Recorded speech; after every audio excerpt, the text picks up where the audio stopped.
अगर मैं आपसे कहूं कि जो पैसा आप इतनी मेहनत से कमा रहे हैं वो चुपके से अपनी वैल्यू खो रहा है तो? और क्या ये मुमकिन है कि पैसा बनाया या बर्बाद नहीं होता, बस एक जेब से दूसरी में ट्रांसफर होता है?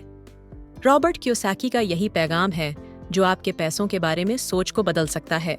सोचो, अगर रातों रात लोग असल में समझने लग जाएं कि पैसा कैसे काम करता है, इसके अंदर के तरीके, कौन इसे कंट्रोल करता है और ये किस तरह से एक हाथ से दूसरे हाथ में चला जाता है।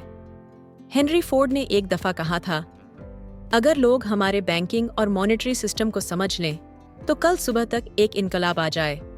रॉबर्ट कियोसाकी अपनी किताब सेकंड चांस में कुछ ऐसा ही पैगाम देते हैं, जिसमें वो आने वाले आर्थिक संकट का जिक्र करते हैं और ये समझाते हैं कि ऐसे वक्त में दौलत एक जगह से दूसरी जगह बह जाती है, जैसे कि तारीख में बार बार होता आया है। कियोसाकी ने अपने अप्रोच को 3 हिस्सों में डिवाइड किया है: पास्ट, माजी, प्रेजेंट या हाल, और फ्यूचर, मुस्तकबिल।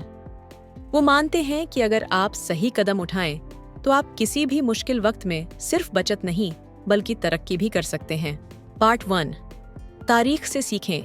तारीख बार बार अपने आप को दोहराती है, खासकर पैसों के मामले में।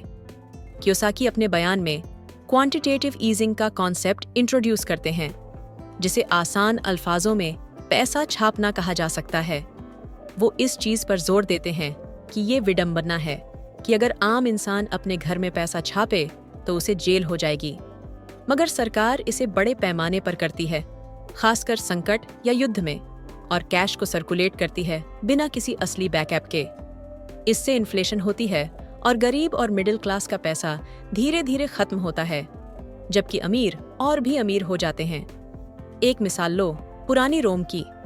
जब जंग का खर्चा बढ़ने लगा तो रोम ने सिक्कों को पिघलाकर और मेटल्स डाल के ज्यादा सिक्के बनाए, जो कि करेंसी को इन्फ्लेट करना था। जब ये नहीं चला तो उन्होंने कॉइन क्लिपिंग का तरीका अपनाया, जिसमें सिक्कों के किनारे काट दिए जाते और नए सिक्के बनाए जाते। अंजाम ये हुआ कि रोमन करेंसी की वैल्यू गिर गई और आखिर में समाज में भी अराजकता आ गई। ये सिर्फ पुरानी कहानी नहीं है।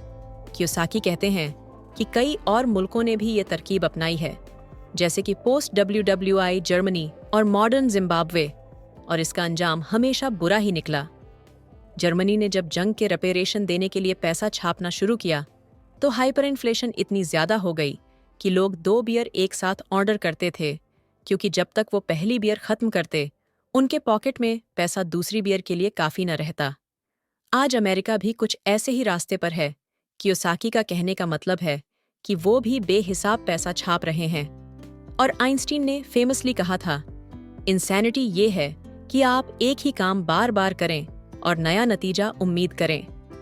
जब यूएस ने 1971 में गोल्ड स्टैंडर्ड खत्म किया तो पैसा अब किसी रियल वैल्यू से नहीं बंधा था। ये पैसा छापने का रास्ता खोलता है, जिसे कियोसाकी कहते हैं सैंड पर हाउस बनाना, जो आखिर में गिर जाएगा, मगर कोई इसे रोकना नहीं चाहता। हर एडमिनिस्ट्रेशन ये मसला अगली सरकार पर डाल देती है, क्योंकि वो याद नहीं रहना चाहती कि उसने ये मुश्किल फैसला किया हो। पार्ट 2, आज का हाल इकोनॉमिक डाउनटर्न के वक्त में। कियोसाकी कहते हैं कि कैश फ्लो क्वाड्रेंट के लेफ्ट साइड वाले लोग, एम्प्लॉयज और सेल्फ एम्प्लॉयड, सबसे ज्यादा सफर करते हैं। ये वो लोग हैं जो पैसों के लिए काम करते हैं और इनका गुजारा इसी पर है। इसके मुकाबले में राइट साइड में जो लोग हैं जो एसेट्स रखते हैं, जैसे रियल एस्टेट, बिजनेस या कमोडिटीज, उनका वेल्थ बढ़ता रहता है, चाहे मुश्किल वक्त में भी। कियोसाकी 4 एसेट क्लासेस आइडेंटिफाई करते हैं: बिजनेस, रियल एस्टेट, कमोडिटीज और पेपर एसेट्स जैसे स्टॉक्स और बॉन्ड्स। इनमें से वो रियल एस्टेट को पसंद करते हैं क्योंकि इसमें टेंजिबल यानी असल वैल्यू होती है, जबकि स्टॉक्स को वो एक कसिनो से कंपेयर करते हैं, जिसमें घर के ऑन्ट्स हमेशा जीतने वाले के साथ होते हैं। पार्ट 3, आने वाले मुस्तकबिल के लिए तैयार होना। अब सवाल ये है कि आप ऐसे फ्यूचर के लिए कैसे तैयार होते हैं जिसमें फाइनेंशियल सिक्योरिटी हो, चाहे हालात जो भी हों। कियोसाकी के पास कुछ आइडियाज हैं। फाइनेंशियली एजुकेटेड बनो।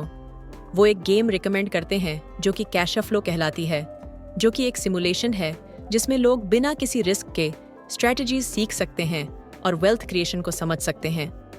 वो कहते हैं कि प्रैक्टिकल एप्लीकेशंस यानी अमल में आप ज्यादा सीखते हैं और ये समझ जिंदगी भर के लिए आपके साथ रहती है। एंटरप्रेन्योरशिप को अपनाओ। वो कहते हैं कि सिक्योर जॉब के बजाय, जो अब वैसे भी ज्यादा सिक्योर नहीं रही, लोगों को एंटरप्रेन्योरशिप पर सोचना चाहिए। एंटरप्रेन्योर उनके मुताबिक इकोनॉमी बनाते हैं, जॉब्स क्रिएट करते हैं और एम्प्लॉयज के मुकाबले में ज्यादा सिक्योर पोजीशन में होते हैं, क्योंकि वो सिर्फ एक एम्प्लॉयर पर डिपेंड नहीं करते। अपनी इनकम बढ़ाओ, एक्सपेंसेस नहीं घटाओ। जब फाइनेंशियल प्लानर्स हमेशा बजट कहते हैं, कियोसाकी ये कहते हैं कि इनकम बढ़ाओ। वो कहते हैं कि कॉस्ट कट करना पैशन को मार देता है। क्यों नहीं, जिंदगी के मजे लेना बंद करने के बजाय कमाई पर जोर दिया जाए ताकि आप सब एंजॉय कर सकें। डेब्ट और टैक्सेस को अपने फायदे के लिए यूज करो।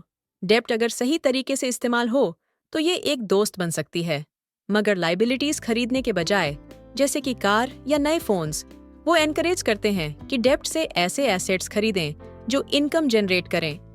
गलतियों से डरना छोड़ो, गलतियां ग्रोथ का हिस्सा हैं। जैसे कि आपने बाइक चलाना सीखने में कुछ बार गिरने का तजुर्बा किया होगा, फाइनेंशियल मिस्टेक्स भी एक प्रोसेस हैं। इन्हें अपनाओ, इनसे सीखो और आगे बढ़ो। आखिर में कियोसाकी कहते हैं कि उनके आइडियाज सबके लिए ठीक नहीं हैं। वो ये भी मानते हैं कि कुछ लोग कर्ज से चलने वाली लग्जरीज को पसंद करते हैं या बस आसानी से रहना चाहते हैं और एसेट्स मैनेज करने की टेंशन नहीं लेना चाहते। और ये बिल्कुल ठीक है। सेकंड चांस एक जरूरत नहीं, एक मौका है। ये एक दावत है कि आप सोचें कि आज के जमाने में क्या हकीकत में बेहतर है। संकट के वक्त में वेल्थ गायब नहीं होती, ये शिफ्ट होती है।